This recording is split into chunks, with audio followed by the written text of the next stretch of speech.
To all our distinguished guests, ladies and gentlemen, it is my pleasure to inform you that we have joining us right now, and I'd like us to give him a warm GS25 applause, the Honorable Minister, Federal Ministry of Education, Nigeria, Dr. Tunji Alausa, CON. He joins us right here today. The last time that he attended the GS Summit, that's GS24. He was Minister of Health. He was a Minister of State for Health, but today he returns as a Minister of Education. So let's put our hands together for Dr. Tunji Alausa as he joins us this afternoon. It's great to have you today, Honorable Minister.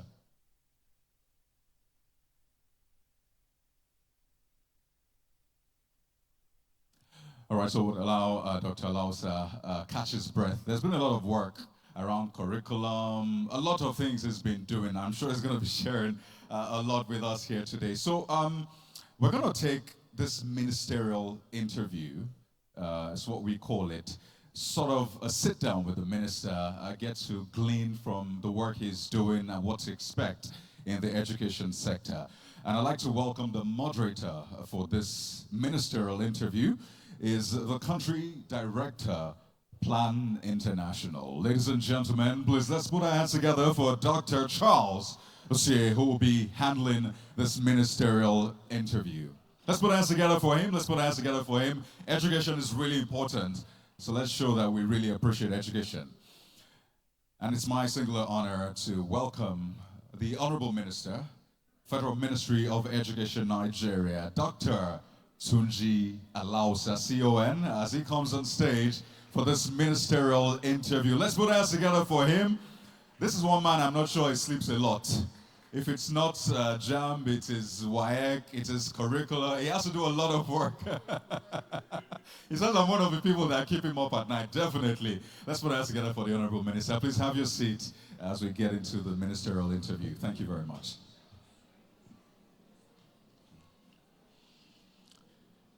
Thank you very much, Compare, for that quick introduction. Ladies and gentlemen, permit me to ride on the existing protocol and welcome you to this session. We are delighted to have the Honorable Minister in our midst to speak to us today as Nigerians, friends of Nigerians, practitioners, especially in the education sector. Honorable Minister, it's our pleasure to welcome you.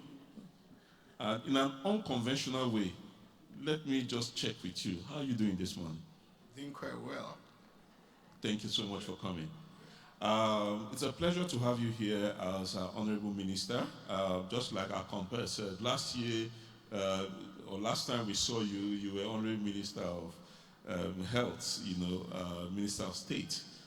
What does it feel like to make that switch? And what does it mean for you, as a person? When you are serving in public, when you're serving the public, you should be ready to make any switch, whatever the president tells you to do. We all serve at the mercy of the president, and just to help, to support and to drive the president's agenda in what he's doing to support, to continue to change the trajectory of the country. And we've seen what the president has done. President Bola Ahmed Tinubu in the last 2.5 years, he's changed this country like never before. And when you have a president taking decisions based on the future of your grandchild, your great-grandchildren, you can be rest assured that those decisions are the best decision for the country.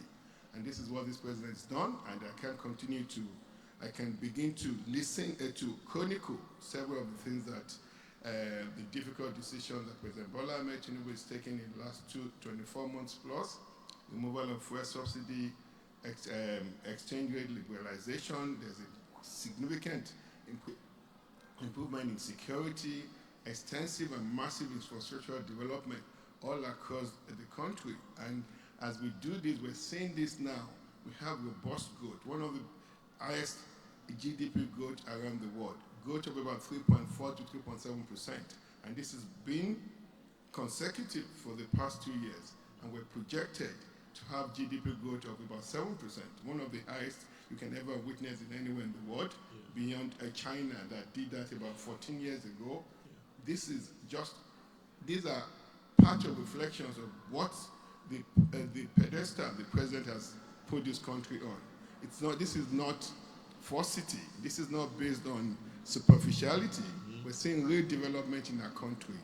We're beginning to see the effect. And as people would know, I'm talking to the people at NESG. You are the people that put policy together by economy. You have to see macroeconomic improvement first before you start seeing the micro.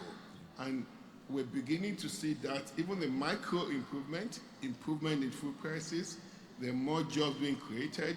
There was the data that came out just 2 days ago. Our manufacturing sector is significant. There's significant improvement, significant increase in activity of the manufacturing sector. And this is happening on the base of on a solid base that we have the country now. Good. I mean, Honorable Minister, thank you for that. And that's the right time to now deep dive into your responsibility as the Honorable Minister for Education. Yeah. This conference is well themed as, new voices, new approaches for accelerating gender inclusive society. Honorable Minister, just a few weeks ago, the federal government of Nigeria actually unveiled a new basic education curriculum, which is alongside your special initiative called Nursery and the existing, approach called DOTS. Honorable Minister, can you help us understand, based on all of these policies, what does inclusion really mean for the federal government when it comes to our education? How do we include and ensure that we do not leave behind women, girls, children, and people living with disabilities? So it's framing around inclusion. What does it mean for you and for your agenda as the Minister of Education? Thank you. You've asked a lot of questions there, and I'll try to streamline it. But let me begin by saying, and I said this last year, the best investment any country can make is to educate a woman. Once you educate that girl child, once you educate that woman, you've broken the shackle of poverty continuously in that family. And let me tell you, once that girl child gets well educated, at that point, that girl child will get a good job. The children that girl child has will go to school. They'll be well catered for. Better nutrition, better improvement in health indicators as well. So if any country wants to break poverty, the best and the most logical investment to make is educating girl child. Now, what are we doing at the Ministry of Health about gender equity and inclusivity?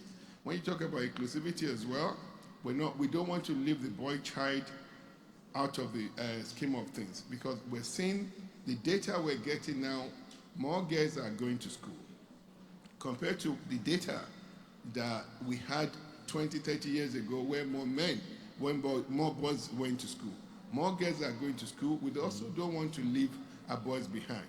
But let's focus on inclusivity now. Mm-hmm. When you talk about inclusivity, you're talking about educating more women and also looking at the needs of the disabled people. Mm-hmm. And what we've done, if you look at our 6-point agenda, beyond the first priority, TVET, if I want to talk about TVET, technical, vocational, education and training, I can use the next 2 hours talking about it. But I'm happy to report to the nation, to report to the world, via this summit, that the first set of our students will be starting in about 2 weeks from now. We're also talking about STEM, and now let me narrow down to what we're doing about girl child. That's one of our number 4. That's one of our 6th high priority area. Our expansive agenda to improve girl child education. We have a Lumina program that is being championed by the Honorable Minister of State for Education. That's been launched. We finalized the design. We're opening up special school for these girls who are in the rural areas, with focus, emphasis on numeracy, literacy, and vocational skills. And we also created accelerated pathway called ABEP, Accelerated Basic Education Pathway, for them to continue to advance their education to a tertiary institution. If the First Lady, our mother, the mother of the nation, Senator Oluremi Tinubu, will be launching a program in Gombe, probably the first week in October, called Flow with Confidence. This is a massive initiative by the First Lady to provide dignity paths to young women. Because we're seeing that because of the fact, actually, it's when you begin to look at this data, you start seeing something that, that you never could have conceived that this happened. Girls will not go to school during their menstrual period because they are ashamed. They don't have things to use to the hygienic things they need for their menstruation. That leads to them dropping out of school, getting poor education. We have an agenda for that that's been led by the First Lady, and as the First Lady rolls out this agenda in several states of the rolls out the launching of these dignity paths in several states of the Federation, we will also pick up as Ministry of Education to support and ensure that there's sustainability part to this. We have the Agile program, the Adolescent Girls Initiative for Learning Empowerment. This is one of the biggest World Bank credits that we have in the country, about $1.2 billion, which is happening in about 21 states, mostly in the northern state and a few southern states as well. This is designed to build infrastructures, provide scholarship, provide learning materials, and to children. And if you've seen what several of our state governors are doing with this credit, Borno State Governor in particular, Governor Zulum, they've built massive mega schools. They've been able to move hundreds of thousands of young girls back to school. And beyond giving them this numeracy, literacy, high-quality education and supporting them, we're also giving them vocational training as well to equip them. We also just finished something with WARIF. It's an NGO to help support, to reduce gender-based violence. So we're tackling this problem front and center from beginning to the end. And we're beginning to see good results. We're using data, we're using technology as we advance this agenda forward. But you can rest be assured that today, you have the President Bola Ahmed Tinubu, that places a lot of emphasis on women, on girls, and he's done this even when he was governor of Lagos State. His cabinet then had the highest number of women in cabinet across all the 36 states then, and today, in our Federal Executive Council, this council has the highest number of women that you've ever seen before. So this government, in totality, has a clear agenda on how we want to include more women in our journey to moving this country forward. Lovely. Thank you so much, Honorable Minister, for that. And we are aware of your unique policy, which you call Nursery, which is helping to drive this inclusion you've talked about. It's an amazing policy, and we celebrate you and the government for that. Because as Plan International, we are your partners supporting that work. We actually led the brain behind APEP, which you talked about. But beyond that, Honorable Minister, there are still millions of children who are out of school, to such a point that there is still a debate, depending on which source you use, how many children are out of school. Some will quote 10 million, 13 million, 18 million. Honorable Minister, could you help us? Nigerians are itching to hear. From the data available to you, do you have a sense, actually, of the number of children who are out of school? And what are you doing in the midst of all these policy formulations you're saying to bring them back to school and ensure that they are not left behind? Thank you so much. I'm going to talk about what we're doing about out-of-school children, but there's one component of the initial question you asked about curriculum.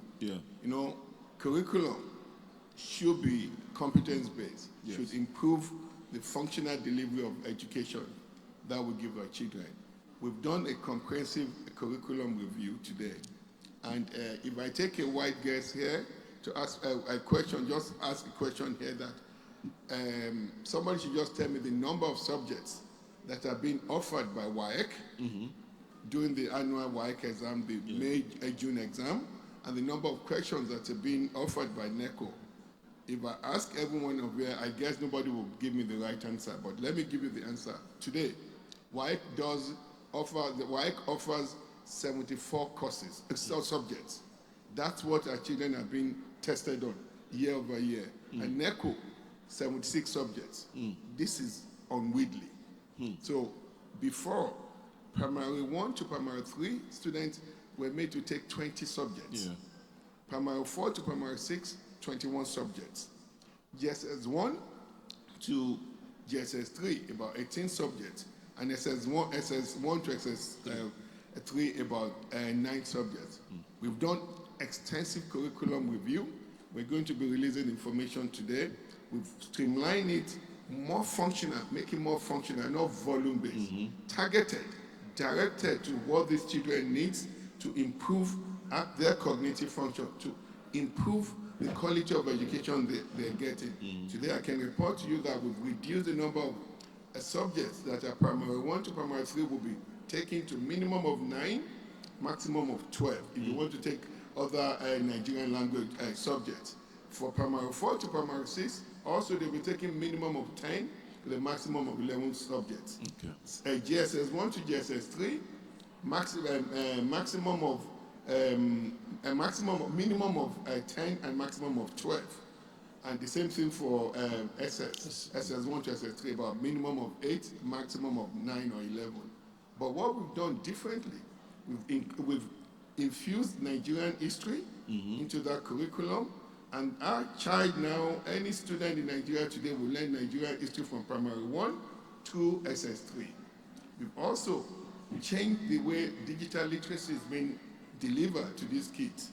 In the earlier part of their school, they have basic digital literacy, but as they advance in the course of education, they'll have something, a new thing that we call digital technologies. Digital technologies that include AR, robotic, coding, and everything. We have to educate Nigerian children for the future.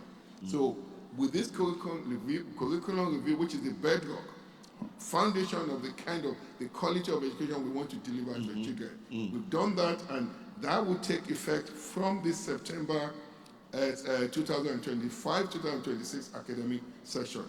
Now, let me go back to out of school children. Today we have the unenviable record as being the country that has the highest number of out of school children. Yeah. Or number 2, if you want to, depending on the data you're looking at. Some people are quoting 18 million, 15 million, 12 million, but we're using the midpoint data of 15 million. This is not acceptable. What are we doing about this? But then, before I tell you what we're doing about it, we also have to have what I call data sovereignty. We need to gather our own data. If we let people to continue to tell us that data, we'll never improve. Yes. So what we've done, we've invested heavily in digitalization. We've done, where our Nigeria and Out of School Commission, we've embarked on massive data mapping all across the country. And I can tell you, as we're seeing, beyond the interventions that we've done, we're seeing some improvement in the number of out of school children. We're bringing more kids to school, but before I tell you what we're doing on that, let's talk about data, because like the president would say, if you don't have data, it's like you're flying blind. But once you have this data, you see where your problems are, what interventions you need to make, and as you intervene, you monitor your outcomes and see if your outcomes are working. With our extensive data mapping of out-of-school children, we're using biometrics, we're using geospatial mapping as well. We know where these out-of-school children are. We're doing the mapping all across the country now. But I can tell you now, by the time we've been to states like Edo State, Ebonyi State or so, or Enugu State, we're actually finding it difficult to see out-of-school children. We're not finding a lot of out-of-school children there. I know we have some geographical preponderance, geographical deviation in some states, mostly in another state that have more out-of-school children. But I can tell you, I don't believe we have 15 million. But then we want to come up with that data that will be validated, that people can check. But the component of the data we're doing will identify, we map out that child, show their home, their age, their biometrics, and the reason why they're out of school. And what we're seeing now, the reason why kids are out of school is not due to terrorism or banditry. It's almost 95% financial. No money. They don't have money to feed, they don't have money to buy uniform, they don't have money to buy instructional materials. So what have we done? We have our conditional cash transfer. And what we're doing uniquely, we've worked with the Ministry of Humanitarian Affairs to start school nutrition. So we're deploying that, we're piloting that, and let me tell the nation now, the way we're doing this school feeding, it's different from the way it was done before. We've invested hundreds of billions or trillions of naira in school feeding. The kids were not getting the right feeding. What we're going to do now, we're using technology, we're going to do conditional cash transfer to the mothers, because there's no mother that would want our son, our daughter to go one day without feeding. So we've done the basic amount of money, we've modeled the amount of money that we're going to give those parents. The mother, not the father. We'll give them for a child. I think the last modeling we do, we haven't finalized the number, but don't call me yet, don't call me on that. We're working on between 250 naira to 500 naira per day for a decent meal. Over 20 days of school, we give the money conditional cash transfer to that mother to buy the ingredients and the food stuff they need to feed their child. And what we're now going to do, we're going to link the conditional cash transfer to attendance in school. If you're and this percentage of the percentages of attendance, we haven't finalized it yet. Just for purpose of conversation, as we're doing now, if your son or daughter has about 90% attendance, you get 100% of the amount. Between 90 to 75%, you get about 75% of the money. Anything short of 75%, you don't get money for the attendance. So these will encourage the mothers, the parents, to get their kids to school. And as these children get decent, balanced meal and in school, it would help improve their head status, it will help improve their immunity, it will help improve their cognition function, and it will help improve attendance, and it will also help improve retention in school. We're also, beyond what we're doing with the school feeding, the conditional cash transfer, we're also going to be giving the supplying school uniforms. And for a change in the history of this country, we've engaged more with the private sector. We've brought in the private sector to support our agenda of reducing out-of-school children, bringing more kids into school, and beyond just not bringing them into school, keeping them in school, retaining them in school. We've finalized a model approach of what we want to do. And also to improve capacity in our private schools. We've met with the private sector now. We've done all the mapping. We will be finding some students to them to go to these private schools, and we'll pay tuition. We'll pay uniform, we'll pay for instructional materials, and we'll pay for feeding. So that program, we're working towards that program starting this September. So with what we're doing with that, they would also help us. And the way we've done this as well, we would, because of the mapping we've done, we know where these out-of-school children are, we know where these private schools are, we will direct those kids to those private schools. So we have full plan in our agenda, and we're very aggressive, we're very longitudinal about this, what we want to do here, and we're very clear with our agenda here. And some of the things we've done, you saw what happened in Abuja just with our pilot. We were able to bring 45,000 children out of school. We also have a program that we're doing in Kaduna now, where we're doing technical education for these kids, and at the same time as we're doing technical education, we're giving them literacy and numeracy.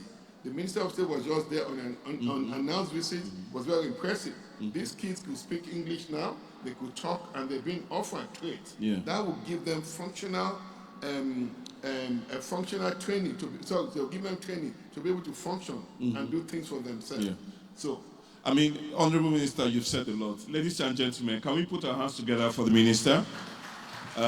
It's amazing what you've said in terms of both inclusion and now out-of-school children. I'm going to ask you one more question, Honorable Minister, because you've said a lot, and I know that people are itching to hear. My moderators, can I take questions from the? Can I take questions as well? Okay, just one or two questions, right? So just think quickly. It's not every day we get the minister sitting in our midst, and he's a very busy man. So they will help me pick just two people, please, just two questions, key questions. But the quick question I want to ask you, Honorable Minister, is that you've talked about inclusion, how you're going to make sure women and girls are not left behind. You've talked about out-of-school children.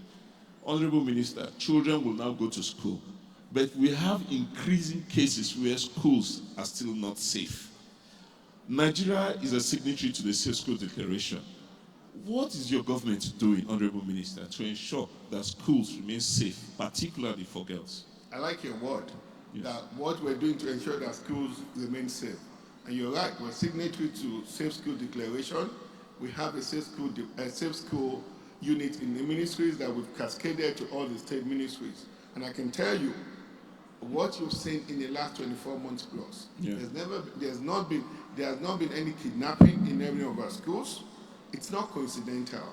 It's what we've done behind the scene to ensure that our schools and our children are safe going to school.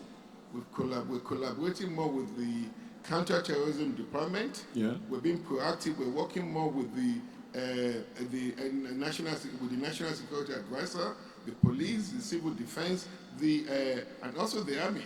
So, and we've built in some areas that we know there might be perceived safety issues. We've put safety towers. We've built safety towers in some of these schools. So keeping our children safe in school, kids going to school is their constitutional right. We as a government must ensure that these kids, beyond learning in safe, decent, and functional environment, we also have a duty to them to keep them safe. Yeah. And I'm happy to report today that there has not been any incidents of kidnapping or major security breaches at any of our schools nationwide. Thank you very much, Honorable Minister, for that. I'm going to take two So questions just two. from a Please male keep it and a short female. and let it be a question. So the lady with Yeah. the braids, that's representing the female, and we need a man. We need to balance it. So we have a woman. Yes. And then we have a young man over there in a blue outfit. So please, floor manager, the lady. Yes, yes, you right there. So he's going to give you the mic over there. Can we pass out the mic, please? So it's a lady with the long hair or braids. I hope I get it correctly. It's braids, right? That's braids, yes. So you can ask your question quickly, go straight to the point, Yes. and then the guy in the blue native, just right. No, braids, long braids. Apologies. So quickly, straight to the point. Thank you very much. My name is Chidera. Thank you, Honorable Minister. It's good to have you. Quickly, I want to commend all the efforts that you've made so far. But my question is, how are you addressing other areas, cultural areas that affect girls particularly, that exclude them from being in school? So what is the ministry doing to address those areas beyond the financial need and the security need? Thank you. Thank you. Thank you. And yes, just beside you in blue. You got that. Straight to the point, please. Good day, sir. Thanks for coming around and for all that you are doing. We really appreciate that, sir. I'm coming from the perspective of the people living with disability.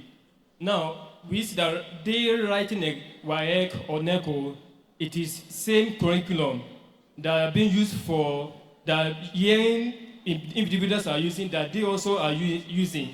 And we see that their capacity may not be able to be equal with those ones that are not living with any disability. So what is the ministry doing? Are they maybe to reduce or maybe change their own curriculum so that it not be same curriculum system that they will be using for both people that are not living with hearing, not living with any disability, and those that are living with disability? Thank you, sir. Okay.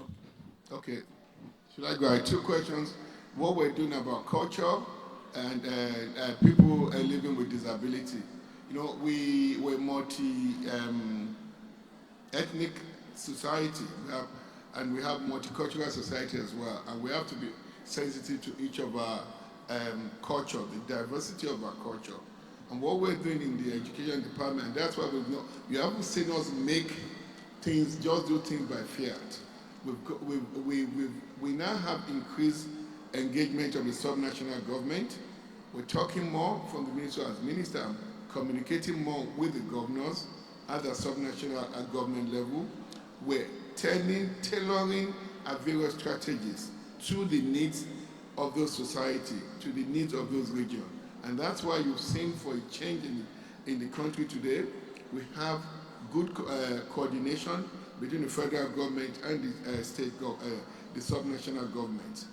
We look at what's happening in the north, the things we need to do there in terms of being sensitive. And I'll talk more about the emergery, that the emergery, when you look, depending on how you look at emergery, you can say they're out of school, you can say they're not, they're in school.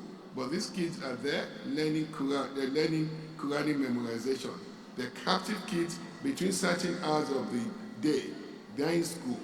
But they might be doing other things that we don't want to do in the other side of other hours of the day. Going to the street to ask for food and ask for money. So what we're doing now is to get the alarms to engage them more. We've mapped off these emergencies, and I have to use also this podium, this opportunity to thank our First Lady, the Mother of the Nation, Senator Oluwemi Tinubu, for her work in supporting us in getting this emergency back in school. What we're doing with emergency is that we're engaging the Ularamas and to talk to them. We've mapped them out. We're bringing literacy, numeracy, and functional skills to them. We're also supporting them by building putting solar facility in their bring solar light to their facility, supporting them with wash facilities. And then what we do in the northern part of the country is different from what we're doing in the southern part in the southeastern part of the country and southwestern part of the country. We have to be sensitive to the cultural diversity of that we currently have in the nation. So, and today, I can tell you, we also have a traditional rulers that are helping us to drive doing a lot of advocacy on our behalf. And we're able to get there because we're very mindful of each societal cultural demands. And that's part of the things we're putting a lot of emphasis on at the Federal Ministry of Education, and we're coordinating with our state counterpart as well. The gentleman that asked about what we're doing with people with disability, I said earlier, inclusivity is not just about gender, it's also about people with disability. Now, you specifically mentioned something about the curriculum. It depends on where you're at on the side of the on the football field. Some people will say because they are disabled, they have some problem with their functional ability. They should not get less quality of education. We should give them the same demand, and that's why we haven't created different curriculum for them, because they can. It's to create an environment for them to be able to get better, use the same curriculum, but it might be at different speed, different needs, physical needs, different infrastructure need. But if you start creating different curriculum with people with disability, you're sending a wrong message that you're giving them suboptimal education, and that's not what we want to do. That's why we've kept the curriculum the same for everyone. And guess what? Our people with disability, they can do things. I went to King's College. I saw King's College today had, the last time I visited, they had well over 20-something blind students, functioning, doing the same exam, passing, going to universities. So our strategy should not be to water down the quality of education we give them, but to give them every resource they need, every support they need to improve, to get that kind of high-functional, high-level education so that they can contribute to the society. And that's our strategy as the Ministry of Education. Thank you so very much, Honorable Minister. A round of applause, please go ahead. Honorable Minister, we want to thank you. We wish we had more time. It's always a pleasure to hear you speak to us Nigerians about some of the things you do. And I'm sure people will follow up with more questions to your ministry. But on behalf of the summit, we just want to thank you for the time and for the information you've shared with us. Thank you so very much. Thank you very much. And just before you go, Honorable Minister, I would like to take quick photographs. I'd like to quickly invite the same people who came up earlier to take photographs of Chairman NESG, Chairman PIC, NESG CEO, PIC ED, GS25 Technical Advisory Chair and Co-Chair. Please let's come up to take a photograph with the Honorable Minister.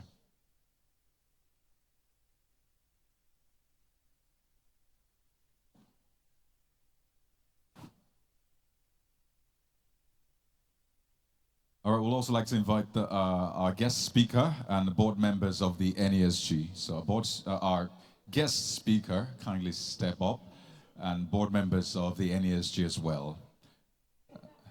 The more the merrier, that's the saying, right?